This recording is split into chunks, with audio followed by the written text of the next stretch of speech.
칼빈과 언약 신학, 칼빈의 언약 신학에 대해서 알아보도록 하겠습니다. 칼빈은 언약의 중요한 하나의 관점을 하나님의 특별한 은혜를 받은 성도들은 생활에서 하나님의 말씀과 율법에 전적으로 순종할 것을 요구받고 있다고 가르칩니다. 즉 하나님께서 말씀하시는 언약은 하나님의 율법에 대한 전적인 순종을 항상 요구하고 있습니다. 언약은 즉 하나님과 언약을 맺는다는 것은 순종을 해야 된다. 율법에 대한 순종을 전적으로 해야 된다는 것을 하나님께서 요구한다는 뜻입니다.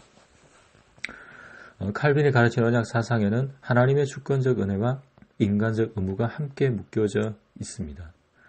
이게 무슨 말이냐면 칼빈이 말하는 그 언약에는 하나님의 주권적 은혜, 그게 거의 절대적입니다. 근데 그 안에 또한 인간적 의무가 함께 묶여져 있다는 것. 이게 서로 충돌되는, 사실은 결론적으로 얘기하면 칼빈의 이 언약 사상은 모순점이 너무나 많습니다.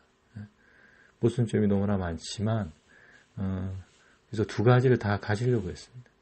하나님께서 주권적 은혜로 누군가를 아주 특별한 개인적인 선택을 하신 자들은 인간적인 의무를 반드시 하게 된다, 이겁니다.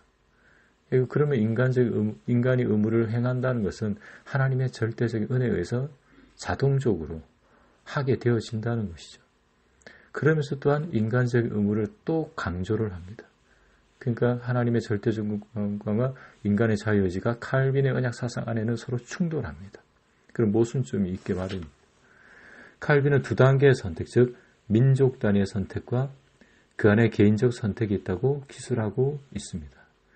즉 칼빈은 하나님께서 이스라엘 민족이라는 것을 택했는데 그럼 이스라엘 민족이 다 구원받은 것이냐? 아니기 때문에 그 안에 또 그 개인적인 특별한 선택이 있다고 또 얘기하고 있습니다. 그러니까 이게 또한 잘못된 것이 하나님께서 실수하시게 된다는 것이죠. 칼빈이 말한 두 단계의 선택은 곧 하나님은 실패자라는 것을 얘기하는 것이에요. 하나님께서 이스라엘 민족을 택했으면 모든 이스라엘 민족이 다 구원받아야 되는데 그 안에 특별한 사람만 또 선택했다고 하는 것입니다. 보편적 선택 안에 특수한 선택이 또 있다는 뜻인데 보편적 선택 속에 특수한 선택을 받지 못한 나머지의 보편적 선택을 받은 자들은 결국 하나님의 의지의 실패를 얘기하고 있어요. 그래서 칼빈이 그렇게 똑똑한 사람은 아니었던 것 같아요. 논리적이지 않아요. 칼빈의 사상에서 언약이란 이스라엘의 보편적 선택과 제한적 택자의 소수를 불러내는 방편이다. 보편 선택에 포함된 많은 사람들이 그들의 생활에서 언약적 의무를 지키지 못하므로 제한적인 개인의 선택에서는 제외당하게 됩니다. 하나님께서 선택하셨어요. 1차적으로 보편적인 민족 전체를 선택을 했는데 그 안에서 언약적 의무, 즉 율법에 대한 전적인 순종을 하지 못하는 그런 사람들이 있다는 것이죠. 근데 그런 사람들은 특수한 개인의 선택에서 제외당한다, 즉 버림당한다는 뜻입니다. 즉 하나님께서 보편적으로 이스라엘 민족 전체를 불렀어요. 그래서 은혜를 주셨어요. 근데 일부만 언약적 의무를 지킵니다. 그래서 하나님께서 주신 그 은혜가 그들에게만 유효하게 되는 것이고 은혜를 주셨음에도 언약적 의무를 지키지 못하는 다수의 사람들에게는 하나님의 은혜가 헛것이 되고 마는 것입니다. 그럼으로써 칼빈 스스로 하나님의 절대 주권을 모독하고 있는 것이죠. 하나님의 절대 주권을 허물어뜨리는 주장을 자기 스스로 자기 언약 사상 안에 하고 있습니다. 그래서 너무나 안타까워요. 좀 더 솔직했더라면 칼빈이, 그리고 후대 칼빈주의자들이 조금만 더 똑똑하고 솔직했더라면 이 너무나 명백한 오류를 어떻게 계속 믿을 수 있는지 모르겠어요. 보편적 선택권 내에 속한 많은 사람들 가운데서 이스마엘이나 에서와 같이 스스로 부패한 생활을 함으로 양자의 위치에서 버림을 당한다고 가르치고 있습니다. 즉 이스라엘 민족 안에는 이스마엘이나 에서가 있어요. 근데 그들은 정말 부패한 생활을 했습니다. 언약적 의무를 지키지 못해요. 그래서 양자의 위침에 버림을 당해요. 즉 선택받았지만 불순종함으로 버림을 받게 되는 것입니다. 칼빈은 보편적 언약에 속한 백성 모두가 구원받는 것이 아니며 단지 언약에 동참하여 믿음으로 자신의 의무를 행할 때만이 구원이 가능하다고 가르쳤습니다. 앞의 말과 같죠? 인간의 의무를 강조하였습니다. 여기서는 인간의 자유의지를 강조했어요. 인간이 자유의지로 자신의 의무를 다할 때 구원이 가능하다. 그렇게 강조를 합니다. 그러나 그 믿음은 하나님께서 그의 은혜를 주시기로 작정할 때만이 가능하다. 즉 한마디로 그렇게 행함이 있는 믿음을 하는 것, 언약적 의무를 다하는 그 올바른 믿음 또한 하나님께서 작정해야 된다는 것입니다. 특별한 은혜를 주셔야지 그 믿음이 가능하다는 것이죠. 그 언약적 의무의 순종이 가능하다는 것입니다. 결국 정말 천국 가는 택자들은 하나님의 절대 주권에 의해서 특별한 은혜를 주신 그리고 주시기로 작정한 사람들만 받게 된다는 것이죠. 그러므로 인간의 의무를 강조했지만 결국 하나님의 절대 주권으로 인간의 자유의지를 깔아뭉개고 만 것이에요. 이게 공존해야지 균형 잡힌 신학인데 하나님의 절대 주권과 인간의 자유의지가 공존하는 것이 성경 전체 흐름인데 칼빈주의 안에서 즉 칼빈의 언약신학 안에서는 그것이 공존하지를 못해요. 앞에서는 먼저는 공존하는 것 같이 얘기하는 것은 뒤엎어 결론적으로는 하나님의 절대 주권이 인간의 자유의지를 깔아뭉개버려요. 그래서 이 신학이 균형이 있지가 않은 신학이에요. 균형 잡히지 못한 신학이에요. 칼빈에게 은혜, 언약의 이론이 되는 것은 하나님께서 주신 헤아릴 수 없는 아주 큰 축복이다. 단순한 언약의 이론이 되는 것만으로는 그러나 단순한 언약의 이론이 되는 것만으로는 충분하지 못하다. 이스라엘 백성들은 이제 태어난 지 며칠 만에 일주일 만에 할례를 받음으로써 언약의 이론이 됩니다. 자동적으로. 태어난 지 일주일도 안 된 아이가 무슨 의지가 있겠어요. 자동적으로 하나님의 은혜, 언약의 이론이 됩니다. 그런데 그 아이가 커서 율법에 불순종하는 삶을 산다면 에서와 같이 그 언약의 이론에서 탈락하고 마는 것이죠. 그래서 반드시 참 믿음으로 언약이 요구하는 말씀을 따라서 자신의 의무를 이행하는 자가 되어야 한다. 그래서 이게 강조하는 게 참 믿음입니다. 참 믿음을 가진 자는 하나님의 말씀, 하나님의 율법, 언약이 요구하는 율법을 의무를 이행하는 자가 됩니다. 율법의 의무를 이행하는 자가 됩니다. 그러나 그러한 믿음을 소유하고 행하는 것은 하나님께서 신적 주권으로 그 사람을 특별 은총이 영생으로 선택했다는 표현입니다. 즉 한마디로 행함이 따르는 참 믿음을 소유한다는 것 또한 인간의 의지의 결과가 아니라 하나님의 신적 주권으로 선택했다는 표라는 것이죠. 즉 하나님께서 택하시면 구원받고 택하지 않으면 구원받을 수 없다는 것입니다. 그래서 인간의 의지가 철저하게 무시당하고 있습니다. 칼빈에게 할례와 세례는 동일한 실체다.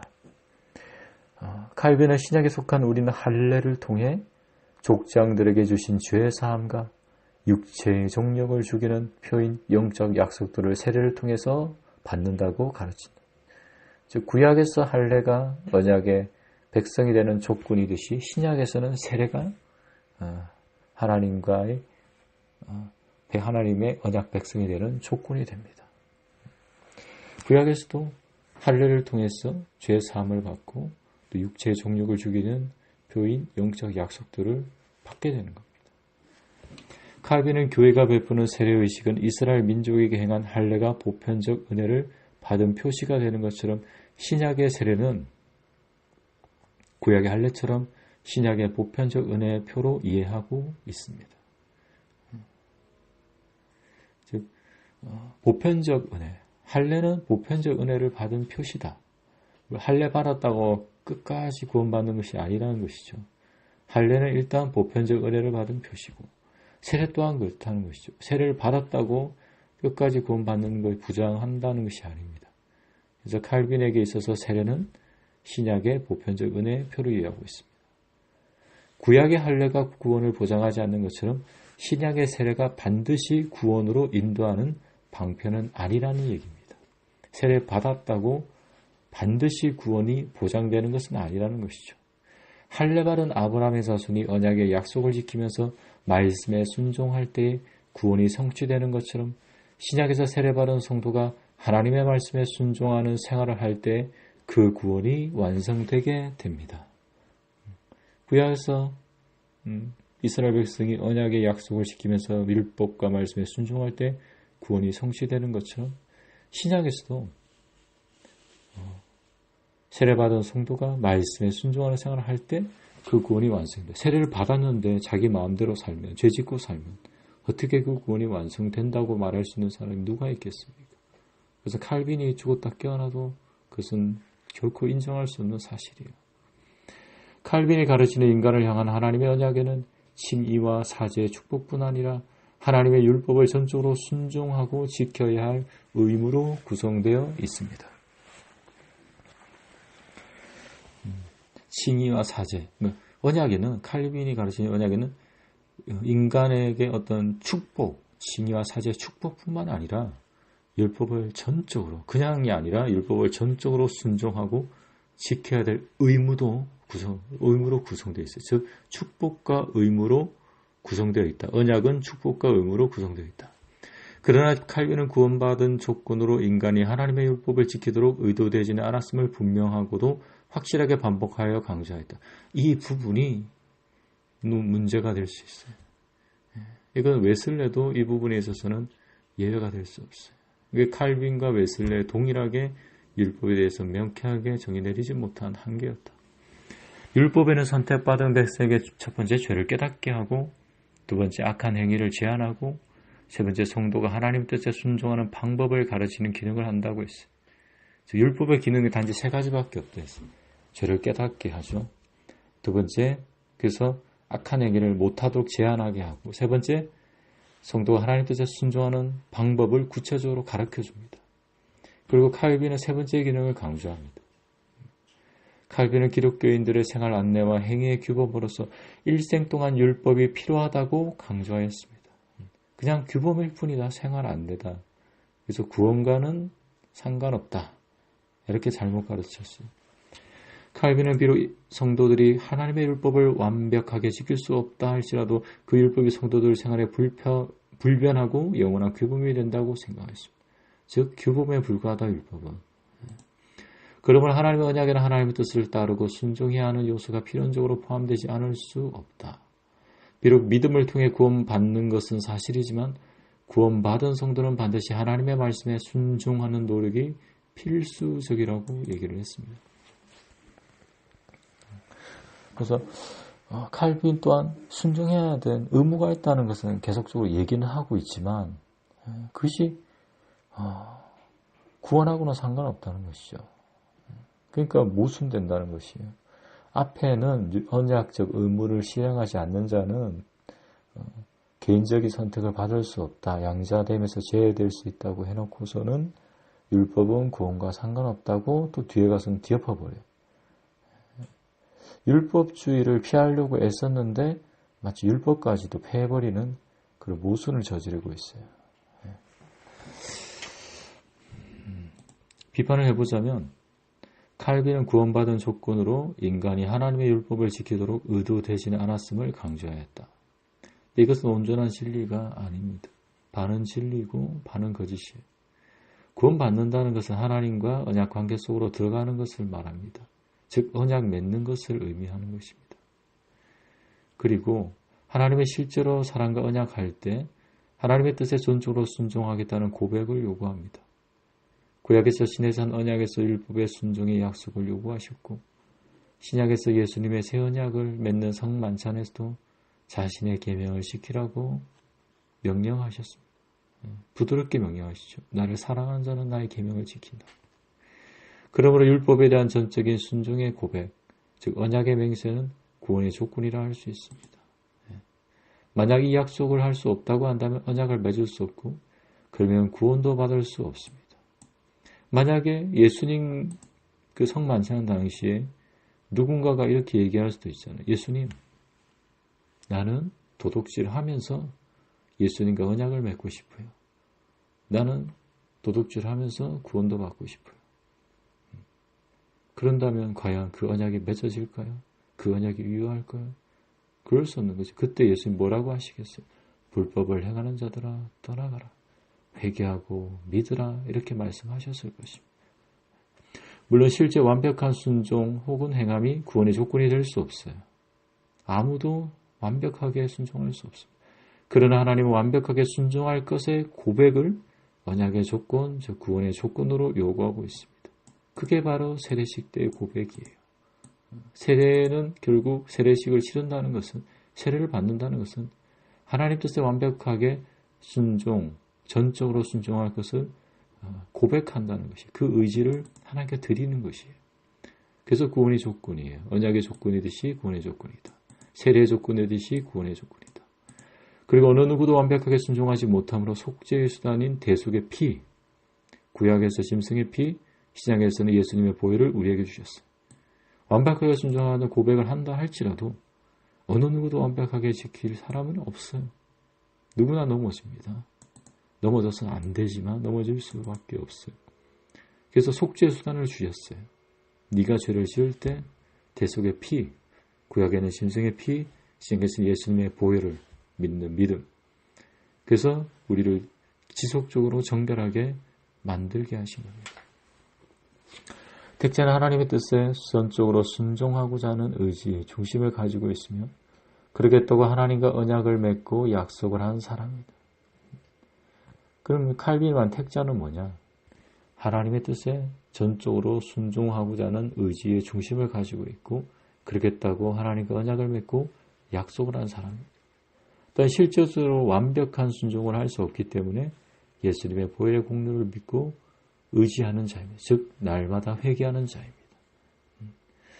이걸 다시 풀자면 택자는 하나님의 뜻에 전적으로 순종하고자 하는 의지를 가지고 세례를 받은 자예요. 그래서 언약을 맺은 자예요. 즉 세례받은 자. 그리고 그것을 유지하기 위해서 우리가 다 지키지 못하므로 날마다 보혈의 공로로 회개하는 자입니다. 그 자가 정말 택자란 뜻입니다.